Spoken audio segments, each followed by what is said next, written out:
Hey friends, welcome back to the Sasser House. My name is Emily. And I'm Chris. And today we are getting into the garden for the first time for the 2025 season. And I'm so excited. Me too. I can't wait. This is one of my favorite things to do, and we started gardening about 3 years ago, and we have learned so much, and we're so excited to get to share that with you. This year we are doing a mix of in-ground gardening as well as raised beds, but we're gonna reconfigure our garden a little bit, and we're gonna get to that today. So the first thing that I need to do is consolidate all of these raised beds. Right now we have them all spread out in this first half of the garden, and this is how we did it last season, but we decided this year we don't wanna do it that way. I don't know if you heard that, but the neighbor's rooster agreed that was not the right move last year. So we're gonna bring all of these raised beds up to the front, have one long row of raised beds, then till all of this front section as well as the whole main garden up. So that'll give us more in-ground space for our garden this year and less to have to weed eat around with the raised beds. I bet eventually we'll probably do away with the raised beds altogether, but for this year we're gonna just consolidate and do a little less raised beds. So while I start doing that, Chris is gonna start tilling, and then we're gonna get to plant the first crops in the ground for 2025's garden together. So let's get started. All right, so first thing we need to do is do we just try to lift it up? Yeah. All right. And then let's put this one in between here, see if it'll fit. Pretty good. Yeah. Think that'll be an issue? Yeah, we're gonna try to scoot them all the way together. Okay. I don't know how you're doing that. You're literally muscle man, and I'm useless. No. Okay, so like slide this one flush. Yeah. Now we'll see if we can scoot this one over and then bring them all over. We got these raised beds off of Facebook Marketplace from a guy who I think was building them, right, Chris? Or maybe he was just reselling them. Yeah, I'm not sure where they came from, but he was selling them on Facebook Marketplace for $10 a piece, I think. And we got them last year? Yeah, before last season, so. So they've lasted and held up pretty good, but we just found that the soil in the ground retains moisture so much better. You don't have to water as much. We just found it to be less maintenance, which I know most people think that like container gardening is better, but I don't know, we really enjoyed just gardening right in our backyard. I do like doing carrots and things like strawberries in raised beds because we're not gonna till this, and strawberries are perennials. They come back every single year. So I wanted to do those in a raised bed and not in the ground. So we'll see how that goes this year. And you'll probably come back with a shovel and scoop some of this back in there. All right, now we'll double them up. That'd be nice. See how much dirt we lost though? Yeah, that's crazy. That's another reason I don't love raised beds, is you've got to pay and fill them up with dirt. It costs a lot of money to fill up these raised beds with soil, and then every year you've got to top it off with even more soil. Yeah. How are you such a muscle man? I told Emily she's got to learn how to do some of this stuff. If I'm ever gone, oh my gosh, or passed away, what the heck? You'll still want to garden without me. You ain't ever gonna pass away. I am older. I won't allow it. I'm older. I could go first. This is gonna look so much neater than having all of them spaced out and grass in between. Yeah. I think I'm gonna like this a lot better. It'll be less work for me too, so. Yeah, weed eating. All right. Okay, there we go. There we go. I love that. We should have done that last year. That looks so much better. Yeah. So now I would do this dirt first. Take a shovel. I'll get a shovel, yeah. And fill up the bottom, and then we'll use our fresh dirt to top all of these off. Sounds like a plan. I'll start tilling.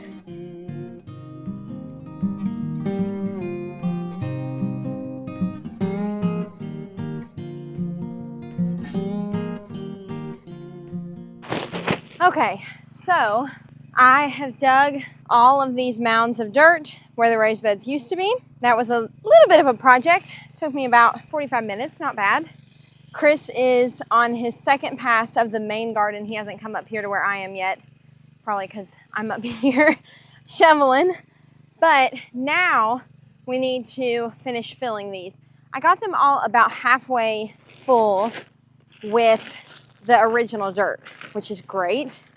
And now we're gonna do a mix of topsoil and compost, and I don't think you call it humus, because it's not got two M's like the hummus that you eat, but H-U-M-U-S, H-U-M-U-S, hummus, hummus. I don't know what you call it, but when it comes to filling these raised beds, Chris and I don't do anything fancy, and it costs so much money to fill these beds with dirt, so we just get the cheapest organic dirt and manure we can get. So that was a bag of manure and compost, and here is our topsoil.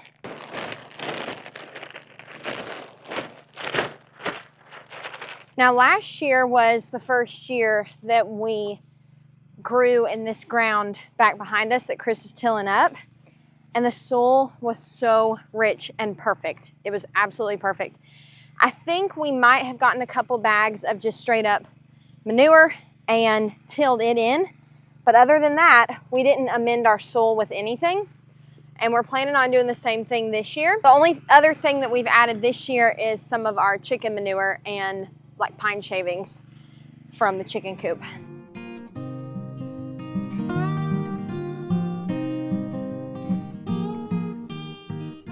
Okay, so Chris is tilling, as you can see. I have the beds filled with all the dirt that we have. We're gonna have to buy more dirt, which I don't love. I don't really think I wanna do raised beds next year. I might change my mind after I'm harvesting out of them, and I might realize, no, this was the right thing to do. But right now, I just feel like it's so expensive to buy all this dirt to fill up these raised beds.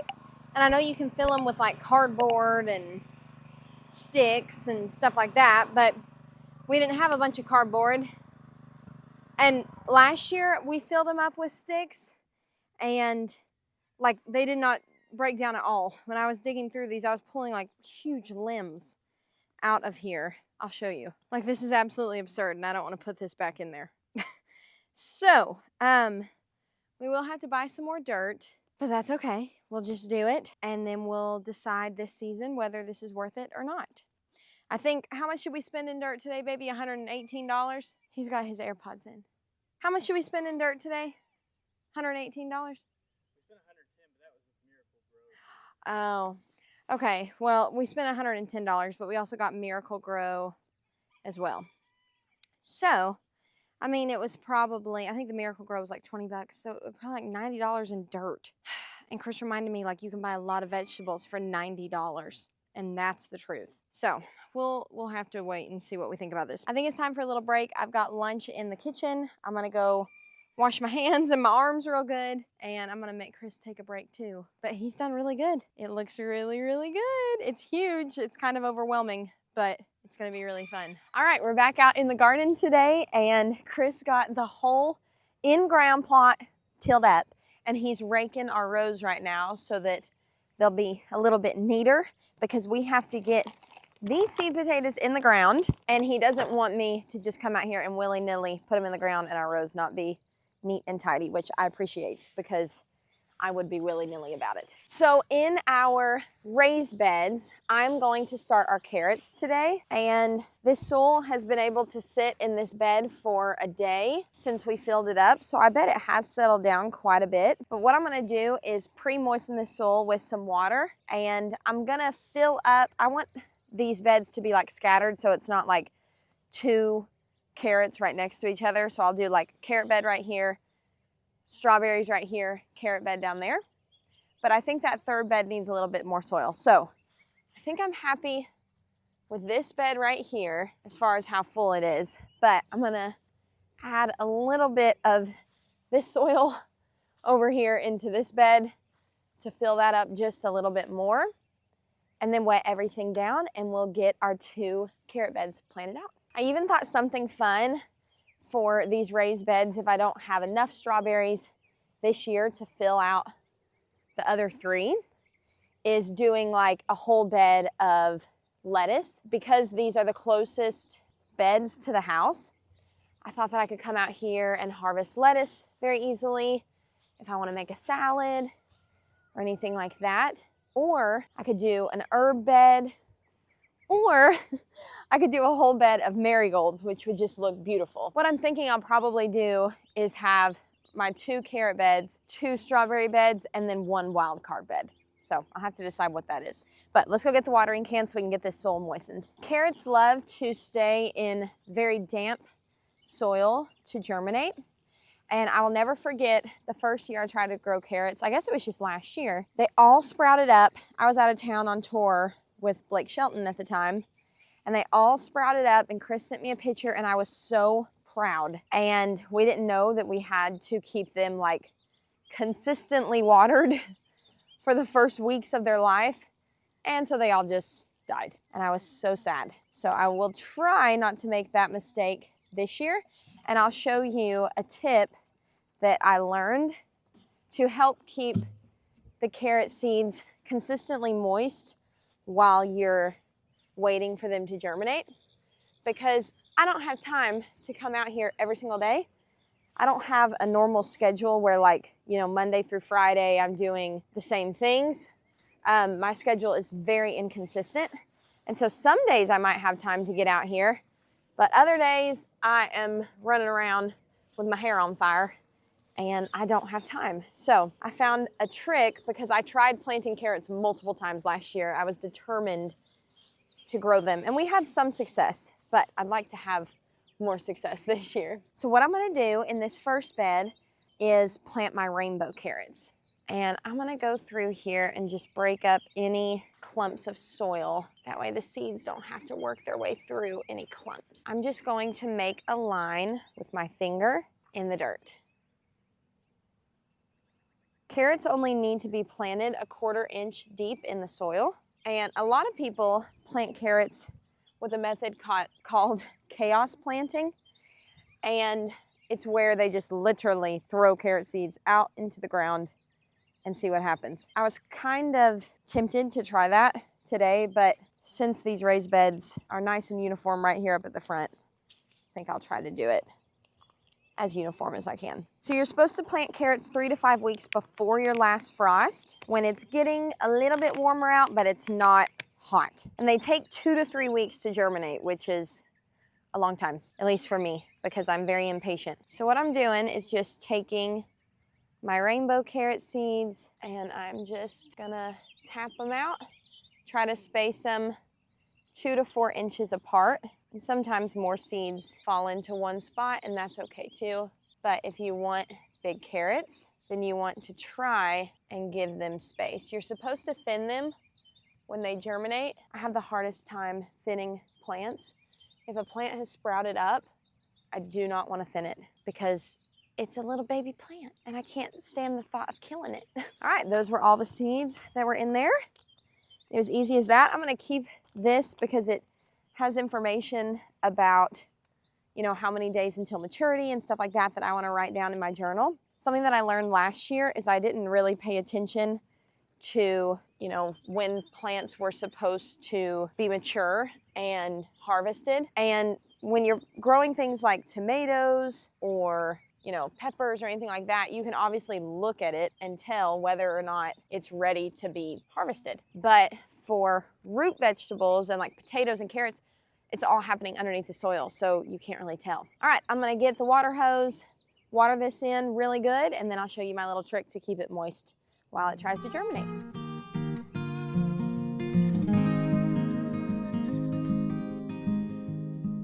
And now what we're gonna do is take a little block of wood that I had Chris cut that fits down in these raised beds, and I'm going to cover up this bed with this block of wood. Let me grab one more. Right now, these carrots don't need light to germinate because it's all happening under the soil. And so we're gonna keep this block of wood on here for about 2 weeks, and I'll check under it next week, see if it's dried out at all. And if it has, I'll water and then I'll cover it up again. And this is gonna keep the soil from drying out. It's gonna keep everything nice and moist, and it's gonna give us much better luck at germination. And then I'll be checking when we hit around 2 weeks, I'll be checking almost every single day to make sure that we don't have anything sprouting up, because as soon as those plants start to sprout, we have to remove these because they need the sun to create energy to grow. That's called photosynthesis, right? Chris says, yeah. I don't remember much about science in school, but photosynthesis is the process of plants turning light into energy. I don't know, something like that. They need light after they sprout up.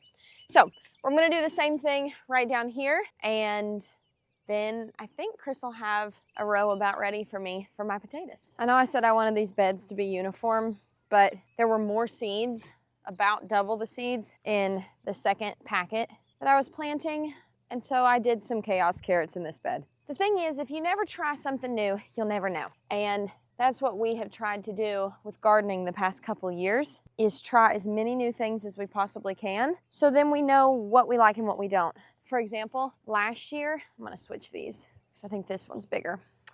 Last year with our tomatoes, we did not know the right way to trellis them, and I felt like I needed to go and buy, what's it called, those tomato cages. But they were expensive. Like, for the amount of tomatoes we were growing, it would have cost like hundreds of dollars for tomato cages, which is kind of absurd. So we didn't know what to do, so we tried a bunch of different homemade methods of trellising them, and we found one that we loved, but we wouldn't have known unless we tried them all. So chaos carrots over there and more uniform carrots over here. So I am such a rule follower, and I can't bring myself to just go rogue. Last year when I planted potatoes for the first time, I cut them where like there was an eye on each cut of the seed potato, and I'm about to show you what that looks like. And I let them dry for a couple days, but they got kind of like moldy and yucky on me. And so this year I thought, I'm not even gonna do that. I'm just gonna put the whole seed potato in the ground. But these instructions say that you need to do that. So I was gonna just say, no, we're just gonna put the whole seed potato in the ground.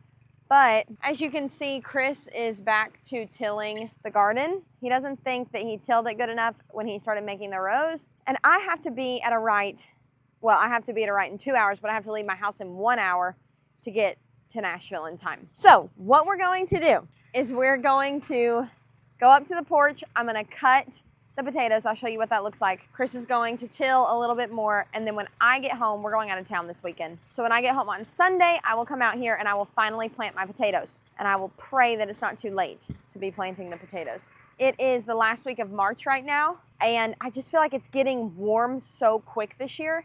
Yesterday it was like 78 degrees, and it's gonna be 70 degrees all week long this week, but technically our last frost date isn't until April 14th or 16th, so we have a little bit of time. So let's head up to the porch and get these potatoes cut. Our porch is a little bit of a mess right now. We've gotta get out here and get it all put back together. I forget why, oh, we burned a hole in the porch. Y'all probably saw that on TikTok if you follow us on TikTok or Instagram.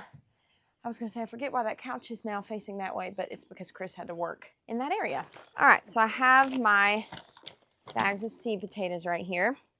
And as you can tell on this potato, they have these little sprouts right here called eyes. So what you want to do is cut the potato into pieces so that each piece of your potato has an eye. But you can't plant this little fresh skin right in the ground because it will rot.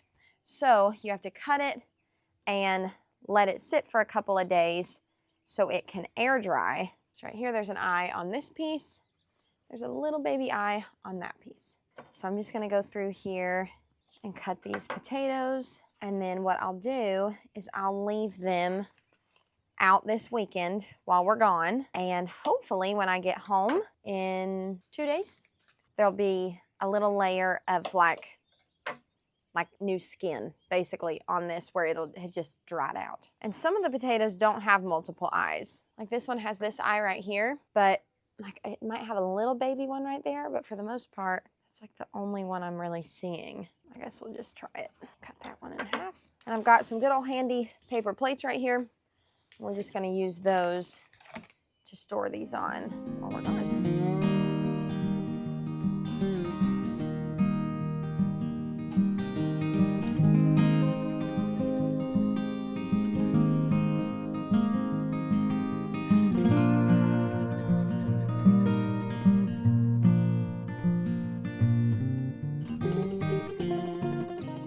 All right, it is finally potato planting time.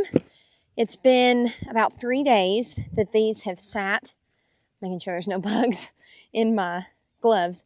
It's been about 3 days that these have sat, and they formed a little bit of a skin on them and dried out, and so that's perfect. And I have made the decision after thinking about it that I'm gonna just plant these in the raised beds again. I really wanted to do them out here, but the more I've thought about it, I think that they'll have better luck in the raised beds. We've got these raised beds. I'm only gonna do one raised bed with strawberries down there. So I might as well just go ahead and get these potatoes in the ground. Plus, with the way the weather is, it's kind of rainy and yucky this week, and I don't want these to rot. And so I'm kind of like backed into a corner. So sometimes the weather decides for you with what you're gonna do in gardening. All right, so I'm gonna bring you a little closer in so that you can see what I'm gonna do here. So I'm gonna get all this soil pretty level. Now I'm gonna go down and make 3 trenches that we're gonna plant these potatoes in. So something that I read this morning on the Farmer's Almanac was some tips about growing really healthy potatoes and big, large potatoes. And something they recommend is amending and feeding your soil and potatoes with compost or like chicken manure pellets, which we have a bunch of chickens. And so I thought originally that when I planted these out in the main garden that I would just drop some of like the chicken manure in each little spot where I'm putting the potatoes. But this is filled with manure and compost. That's what we filled these with. So that's another reason why this is just perfect to do it this way. All right, so we're gonna plant these with the eyes facing upwards. And we're just gonna put them right down into the soil. I'm probably gonna plant mine pretty close since I am doing a raised bed.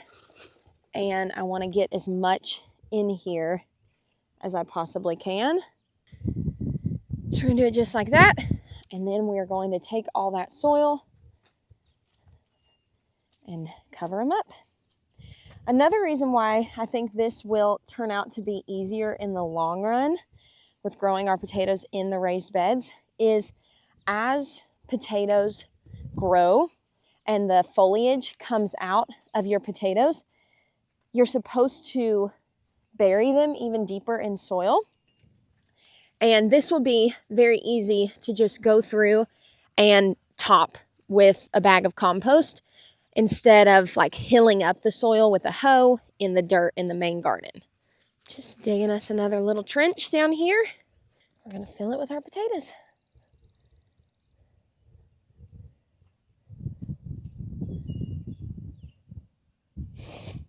I'm gonna come back here around this way for this last row.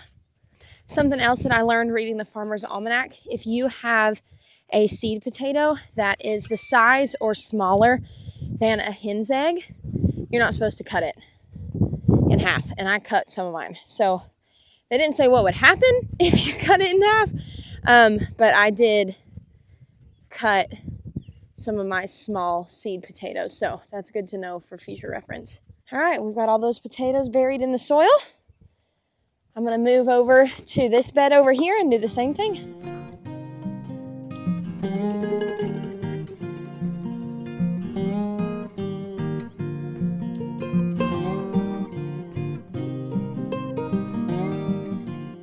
All right, I got this last bed planted and we officially have started 2025's garden outside. So we have 2 beds of potatoes, 2 beds of carrots, and this last bed will fill up with more dirt and plant some strawberries out that will hopefully send off runners, and we can turn that into a lot of raised beds of strawberries for the future. Thank you guys so much for being here and for watching our video. It means so much to us that you would spend time out of your busy schedule with us here at the Sasser House. Comment down below and let us know what you're excited to plant in your garden this year, and we'll see you on the next one. Bye, y'all.